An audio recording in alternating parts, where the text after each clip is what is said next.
అందరికీ నమస్తే. నేను మీ Sai, Indian overseas Congress youth committee member, social media vice president, America నుండి. ఈరోజు తెలంగాణ రాష్ట్రంలో తెలంగాణ ప్రభుత్వం ప్రజల ప్రభుత్వంగా ఏర్పడినప్పటి నుండి, ప్రజలు ఎన్నుకున్న ప్రభుత్వంగా, అసలు తెలంగాణ రాష్ట్రానికి ఇప్పుడే తెలంగాణ వచ్చిందని అందరూ ప్రజలు క్లియర్ క్రిస్టల్గా నమ్ముతున్న టైంలో తెలంగాణ రాష్ట్రం గత పాలకులు ఆ టైంలో 2014 నుండి 2023 వరకు జరిగిన అవినీతి మీద ఒక్కొక్క అవినీతిని బయటికి తీస్తుంటే బీఆర్ఎస్ పార్టీ నాయకులకు నిద్ర పట్టట్లేదు, వాళ్ళకు భయం వేస్తుంది. ఎందుకంటే చేసింది తప్పు పని. మొన్న ప్రెస్ మీట్లో క్లియర్గా తెలంగాణ రాష్ట్రానికి రావాల్సిన కృష్ణా జలాలు పక్క రాష్ట్రాలు ఎంత సింపుల్గా తరలించుకొని పోతుంటే ఏమి నోరు విప్పని గత మాజీ ముఖ్యమంత్రి కేసీఆర్ గారి గురించి మాట్లాడుతున్నప్పుడు నిజంగా రేపు రాష్ట్రంలో కాంగ్రెస్ ప్రభుత్వం మమ్మల్ని ఏడికి జైలుకి పంపుతుందో, ప్రజలకు నిజం చెప్తుంటే ప్రజలు మమ్మల్ని ఏడ చీగొడతారో, ఊర్లోకి రానియరో అనే భయంతో ఈరోజు కొడుకు, అల్లుడు, కూతురు రాష్ట్ర పర్యటనలు చేసుకుంటూ, రంగాబిల్లాల పర్యటనలు చేసుకుంటూ ఏదేదో మాట్లాడుతున్నారు. వాళ్ళకు కూడా క్లియర్ క్రిస్టల్గా అర్థమైపోయింది, తెలంగాణ రాష్ట్రంలో మీరు చేసిన మోసాలన్నిటికీ ప్రజలు గమనించారు కాబట్టి ప్రజాపాలన కాంగ్రెస్ పార్టీ గవర్నమెంట్ ఇచ్చారు.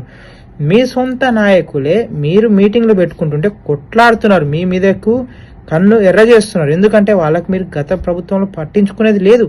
మీరు డబ్బుండేటోళ్లకు, కాంట్రాక్టర్లకు, వాళ్ళకు అందరికీ దగ్గర చేశారు తప్ప నిజంగా ఉద్యమకారులకు ఎవరికి పట్టించుకునేది లేరు. గ్రామ స్థాయి నుండి మండల స్థాయి నుండి జిల్లా స్థాయి వరకు నిజమైన కార్యకర్తల్ని మీ పార్టీలో మీరే మోసం చేసుకున్నారు. అటువంటిది రాష్ట్ర ప్రజల్ని ఏ విధంగా మోసం చేశారో క్లియర్గా కనబడుతుంది. మనకు రావాల్సిన వాటర్ని అక్కడెక్కడో చిన్నగా దారిని చిన్న పెట్టుకొని ఆ వాటర్ని తరలించుకొని పోతుంటే నువ్వు ఆ రాష్ట్ర ముఖ్యమంత్రితో కలిసి దోస్తు చేస్తూ వాళ్ళకు ఉచితంగా వాటర్ ఇచ్చుకుంటుంటే మన రాష్ట్ర పరిస్థితి ఏంది అని చెప్పి ఈరోజు మన ప్రియతమ నేత మన ముఖ్యమంత్రి రేవంత్ అన్న గారు మాట్లాడితే భయమేసి ఈరోజు మీరు మీ యొక్క నాయకులతో ఏదేదో మాట్లాడిపిస్తున్నారు. బాల్కా సుమన్, నీ చరిత్ర తెలియదా? ఈరోజు నీ వీపు నీకు కనబడట్లేదు కాబట్టి నువ్వు ఇట్లా మాట్లాడుతున్నావు. నీ చరిత్ర, నీ ఎంతమందికి సావు కారకుడు అయ్యో తెలుసు. మీ పార్టీలో ఉండే మానవత్రాయ్ అన్నని అడగండి, నీ చరిత్ర ఏందో చెప్తాడు. తెలంగాణ ఉద్యమంలో పారాగాన్ చెప్పులు వేసుకునే ఉన్న వ్యక్తి ఈరోజు నువ్వు ఏ చెప్పులు చూపెడుతున్నావో దాన్ని బట్టే అర్థమైంది నీ స్థాయి ఏ విధంగా, నీకు బలుపు ఏ విధంగా పెరిగిందో. నువ్వు కేవలం బానిసలాగానే ఉంటాననుకుంటే నువ్వు బానిసతత్వం చేసుకో, వాళ్ళ దగ్గరకు పోయి నువ్వు వాళ్ళకు కావాల్సినవి అన్నీ అందించు, నువ్వు నీకు చేసుకో. కానీ ప్రజల ముందు వచ్చి మా రేవంత్ అన్న గారి మీద నువ్వు ఇష్టం వచ్చినట్టు మాట్లాడితే మాత్రం ఈసారి అదే చూపెట్టిన చెప్పుని మళ్ళీ నీ మీదకి వస్తుంది అనే విషయాన్ని కూడా నువ్వు మర్చిపోకూడదు.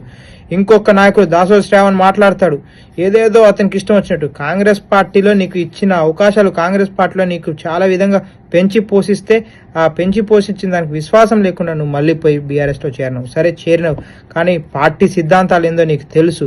కానీ అటువంటి పార్టీ మీద కూడా ఈ అనేక మంది బీఆర్ఎస్ నాయకులు మాట్లాడితే మాత్రం ఎవడు ఊరుకునేది లేదు. తెలంగాణ రాష్ట్ర ప్రజలు క్లియర్గా ఉన్నారు కాబట్టి అధికారం కాంగ్రెస్ పార్టీకి ఇచ్చారు. ఇచ్చిన కాంగ్రెస్ పార్టీ అధికారంలో ఎన్ని సంక్షేమ పథకాలు అన్నీ అమలు అవుతాయి, అన్నీ జరుగుతాయి. ఈరోజు 2 గ్యారెంట్లు అమలు అయినాయి, రేపు 2 గ్యారెంట్లు అమలు అవుతాయి, మరికొన్ని రోజుల్లో 2 గ్యారెంట్లు అమలై 6 గ్యారెంట్లు ఖచ్చితంగా ప్రజలకు పోతుంది. ఈ 6 కాదు, ఇంకా 100 గ్యారెంటీలతో సహా ప్రజల్లోకి అన్ని సంక్షేమ కార్యక్రమాలకి కాంగ్రెస్ పార్టీ ఎప్పటికీ ముందుంటుంది. కాంగ్రెస్ పార్టీ చరిత్ర అట్లాంటిది. అటువంటి కాంగ్రెస్ పార్టీ మీద మీరు అనేక విధాలుగా మాట్లాడితే మాత్రం ఎవడు సహించారు. ఖబర్దార్ బీఆర్ఎస్ నాయకులారా, ఒళ్ళు దగ్గర పెట్టుకోండి. నోరు ఏదైనా మాట్లాడి ఇప్పుడు నోరు దగ్గర పెట్టుకొని మాట్లాడాల్సిందే.